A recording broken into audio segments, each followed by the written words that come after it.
রাজধানী উত্তরার milestone school and কলেজে বিমান বিধ্বস্তের ঘটনায় তৃতীয় শ্রেণীর শিক্ষার্থী সাইমা আক্তারের গ্রামের বাড়ি গাজীপুরে চলছে শোকের মাতম। অধিক শোকে পাথরের মতো স্থির হয়ে ক্ষীণস্বরে কাতরাচ্ছে মা রিনা বেগম।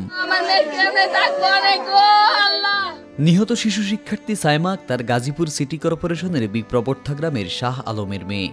সাইমার একমাত্র বড় ভাই সাব্বির হোসেন এবার মাইলস্টোন স্কুল থেকেই এসএসসি পরীক্ষায় পাশ করেছে। সরেজমিনে গিয়ে দেখা যায় নিহত সাইমার কবর খোঁড়া হয়েছে বাড়ির আঙিনাতেই। সকাল 11টায় জানাজা নামাজ শেষে মরদেহ রাখা হয়েছে বাড়ির উঠোনে।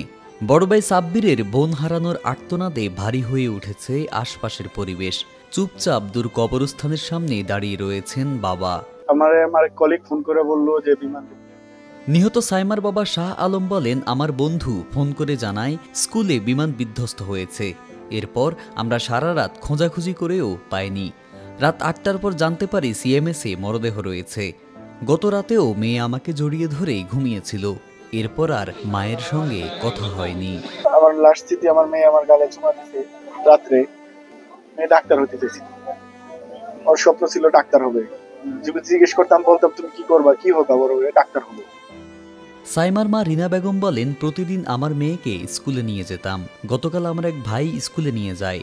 পরে ফেসবুকে জানতে পারলাম বিমান দুর্ঘটনা হয়েছে। আমার মা স্কুলে যাওয়ার আগে বলে গেল, মা স্কুলে গেলাম, টাটা। এরপর আর মার সঙ্গে কথা হয়নি।